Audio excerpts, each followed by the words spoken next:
You're listening to the Experiencing God Day by Day podcast, brought to you by Blackaby Ministries International.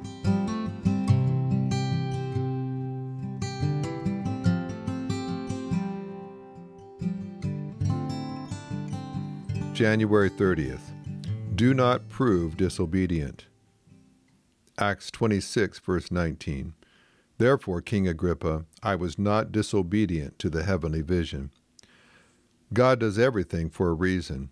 God met Saul of Tarsus on the Damascus road for a purpose. Acts 9, verses 1 to 9. Saul had planned to persecute Christians, but his encounter with Christ changed him forever.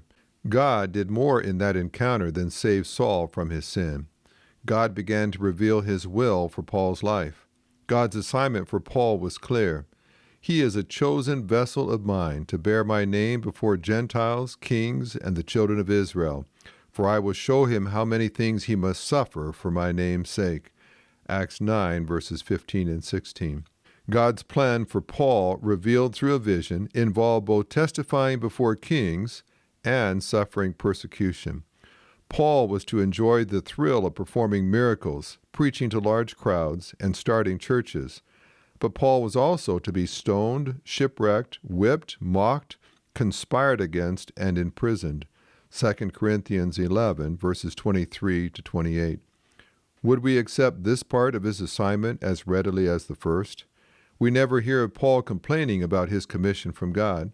He never asked that he be given a role like Peter's or James or John's, Galatians 2, verses 9 and 10.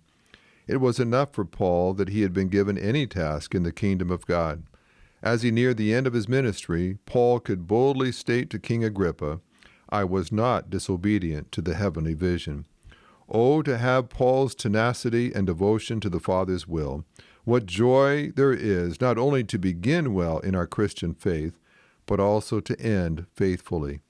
It is God's desire that each of us could say at the end of our lives, I was not disobedient.